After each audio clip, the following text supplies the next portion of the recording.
욥기 17장 9절부터 마지막 16절 말씀까지입니다. 욥이 하는 얘기가 계속되죠.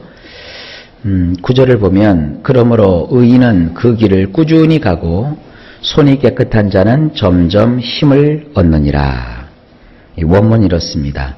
의로운 자는 자기의 길을 꼭 붙들고 양손이 깨끗한 자는 세력이 더해지고야 마느니라. 욥도 자기는 이런 생각을 갖고 있다는 거예요. 그래, 맞아. 나도 마찬가지야. 나도 그렇게 생각을 해. 의로운 사람은 자기의 길을 꼭 붙들어. 이게 무슨 뜻입니까?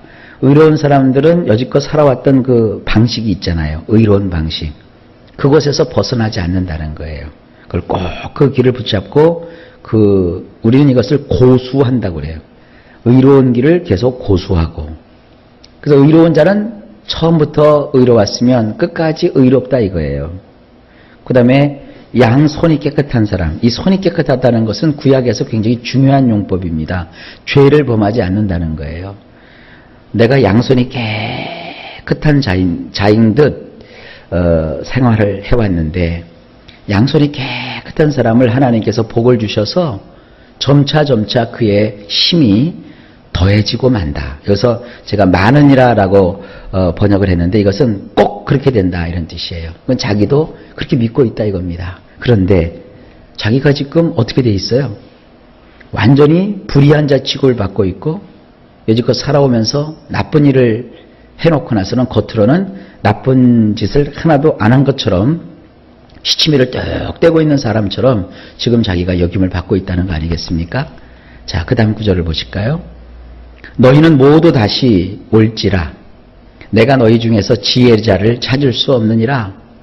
원문을 보면 이렇습니다. 참으로 너희들 모두는 되돌아가라.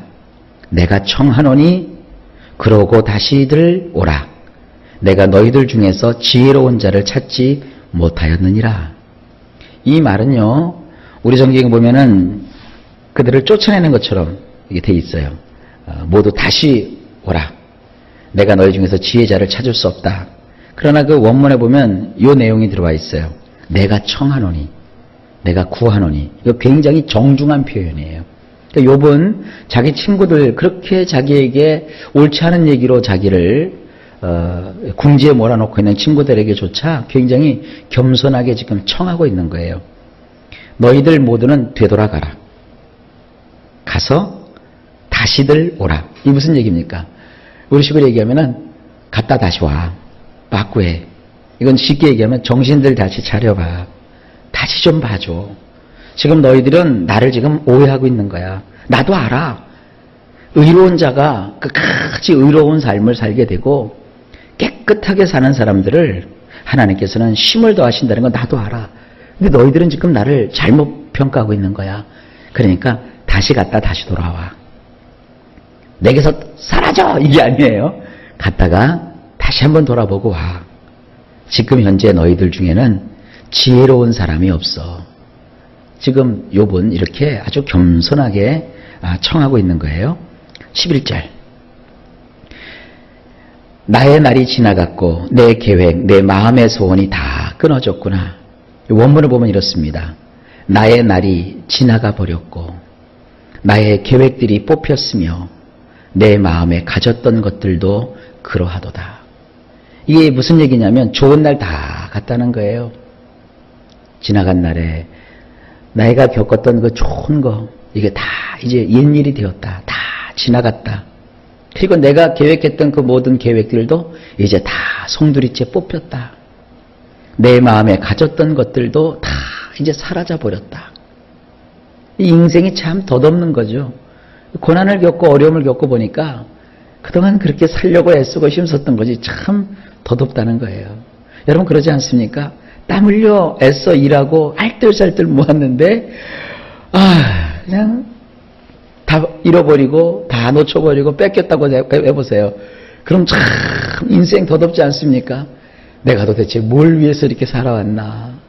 내가 그때 그거 아이고 얼마나 아꼈는데 내가 그거 얻으려고 얼마나 수고했는데 내가 고생도 마다하지 않고 사람들한테 그렇게 창피도 무릅쓰고 내가 얼마나 애써왔는데 참 허무하다. 지금 그거예요. 지금 욥이 다 이뤄놓고. 이런 거 생각하고 이런 거 경험하는 사람들 오늘날도 참 많을 거예요. 12절 보실까요? 그때 어떤 그 기분이 들었는가? 욥이 이제 이렇게 얘기를 해요. 그들은 밤으로 낮을 삼고 빛 앞에서 어두움이 가깝다 하는구나. 원문이 이렇습니다. 사람들은 낮을 밤으로 여기고 빛더러 어둠 쪽에 가깝다고 하도다. 예, 그렇죠. 일단 한번 낙심하게 되면 말이죠. 다 어둡죠, 뭐. 대낮같이 환하게 밝은 날, 그 마음이 막 침침한데 그 밝음이 따사로운 햇살이 나에게 따사롭게 느껴지겠어요? 더운 날도 춥게 느껴지고, 밝은 날도 어둡게 느껴지고, 철 따라 사람들, 뭐, 봄에는 봄꽃놀이 간다 그러고, 여름에는 물놀이 간다 그러고, 가을에는 단풍놀이 다닌다 그러고, 겨울에는 무슨 눈 보러 간다고 하는 것이 다 덧없어요. 도대체 사람들, 뭐 저런 게 뭐 이렇게 의미가 있다고 저렇게 쫓아다니는가? 돈을 버는 것도 의미가 없고, 사람 사귀는 것도 의미가 없고, 한마디로 뭐예요? 인생이 재미가 하나도 없어요. 어떤 일을 겪으면, 욥처럼 이런 어처구니 없는 일을 겪으면 이렇다는 거예요. 그러니까 고난당한 사람들을요, 여러분들 보실 때 이런 측은한 마음, 이런 마음으로 좀 이해하시는 것이 좋습니다. 13절입니다. 내가 수월이 내 집이 되기를 희망하여 내 침상을 흑암에 펴놓음에. 우리 성경은 계속 이게 절망적으로 번역을 해놨는데, 근데 욥은 또 그래요. 그래. 아무리 내가 그렇게 힘들고 어렵다고 해도 내가 그것에서 다 절망하고 끝내버렸으면 내가 지금 이렇게 있지도 않아. 벌써 다 없어져 버렸지. 지금 그런 내용으로 얘기하고 있는 거예요. 자, 원문을 보면 이렇습니다. 만일 내가 수월을 나의 거처로 삼길 고대하였더라면 그 어둠 속에 나의 이부자리들을 펼쳤을 것이라. 이게 뭡니까? 수월이라고 하는 것이 무덤이에요. 무덤. 이미 내가 그 죽기로 작정을 했다면, 우리 요즘식으로 얘기하면 내가 너무 좌절해서 자살하기로 했다면 벌써 나는 죽었을 거라는 거예요. 그 무덤의 어둑칙칙한 곳에다가 벌써 내가 누울 자리를 폈다는 거예요. 그러나 지금 욥은 죽었어요, 안 죽었어요? 안 죽었어요. 바로 이런 마음이에요. 힘들고 어렵고 고난스럽고 고통스럽다고 해서 요즘 사람처럼 쉽게 죽음을 선택해서는 안 돼요. 절대로 우리는 어렵고 힘들다고 해서 이 수월에 내 자리를 펼 생각을 하시면 안 됩니다. 14절. 무덤에게 너는 내 아버지라, 구더기에게 너는 내 어머니라, 내 자매라 할지라도. 이것도 원문을 보면 이렇습니다. 무덤에다 대고 너는 나의 아버지라, 썩게 하는 벌레에게 너는 나의 어머니며 나의 누이라 했다손 치자. 자, 좋다. 서로 내가 자살을 마음을 먹었다고 치자. 서로 내가 이제 죽겠다고 마음 먹었다고 치자. 이 가정하는 거예요. 15절. 나의 희망이 어디 있으며 나의 희망을 누가 보겠느냐. 원문이 이렇습니다. 그랬다면 어디에 나의 희망이 있었겠으며 나의 희망을 누가 보았겠느냐. 자, 이건 뭡니까? 욥은 그러나 그 처지 가운데에 있는데도 일말의 희망을 버리지 않은 거예요. 이 뒷부분을 보면 우리가 아시겠지만 아직은 안 나와요. 욥의 희망이 뭡니까? 하나님이 좀 그에게서 속 시원하게 왜 이런 일을 겪었는지 좀 알려주시는 거예요. 뭐 건강이 회복되고 죽었던 자식들이 다시 살아 들어오고 그리고 잃어버렸던 재물을 다시 찾는 것보다도 그의 희망은 뭐냐? 하나님이 제발 좀 알려주셨으면 하는 거예요. 그래서 이제 끝부분에 가보면 진짜 하나님이 나타나셨어요. 다 알려주세요.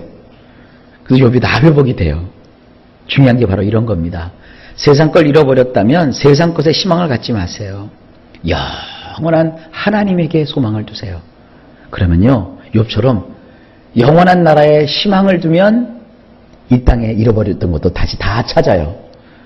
그러나 이 땅에 재물에 마음을 두면요, 그거 아까워서 못 살아요. 제가 그러잖아요. 500원짜리 얘기하잖아요. 어떤 꼬맹이가 길을 가다가 막 울고 있어요. 아저씨가, 야 꼬맹아 너 왜 이렇게 슬피 우냐? 아저씨 나 500원 잃어버렸어요. 그래? 그까짓 거 500원 갖고 우냐? 그러면 아저씨가 줄게 하고 500원을 딱 줬어요. 그랬더니 이놈이 그 500원을 받더니 더 울어요. 왜 이렇게 더 우냐? 눈물을 굳혀야지. 그랬더니 아저씨 아까 500원 잃어버리지 않았으면 아저씨가 준 500원을 합쳐서 1000원 됐을 텐데. 그러고 앉아있어요. 우리 인생이 그래요. 이건 애 이야기인 것 같지만 우리 인생이 그래요. 여러분, 잃어버리고 놓쳐버린 거, 자꾸 세상적인 것에 아쉬움을 가지면요, 망칩니다. 그래서 죽는 거예요. 잃어버린 건 잃어버린 거예요. 나는 이제 희망을 여기다 두지 않는 거예요. 누구에게 둬요? 하나님께 두는 거예요. 영원한 하나님께 두고 하나님으로부터 그 희망을 얻고자 하면 참 희한해요. 잃어버린 거 2배는 더 되돌려주세요. 그러니까 이 하나님의 법칙을 여러분 잘 이해하시면 세상을 승리하는 거예요. 사람들은 세상 것 잃어버리면 자꾸 딴 생각하고 미련한 생각을 해요. 아닙니다. 욥처럼 희망을 하나님께 두십시오.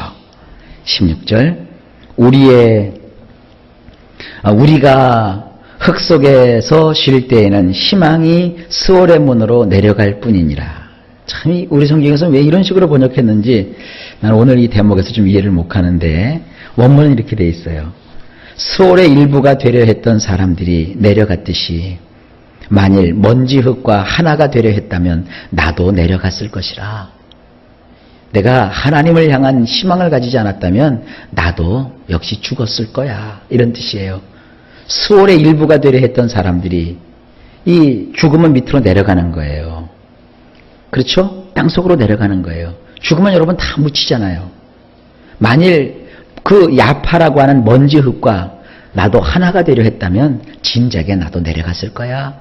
그러나 몸이 다 만신창이가 되고 내가 이렇게 온몸 혼대를 벅벅 긁으면서도 내가 포기할 수 없는 것은 하나의 희망을 가지고 있기 때문이다. 어떤 희망? 하나님이 제발 속 시원하게 내가 왜 이런 일을 당했는지 풀어주시옵소서. 여러분도 궁금하죠? 하나님을 기대하십시오. 그러면 어려움 속에서도 능히 이길 수가 있습니다.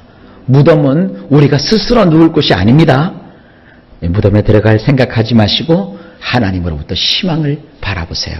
이게 오늘 욥이 우리에게 주는 강력한 하나님의 메시지입니다.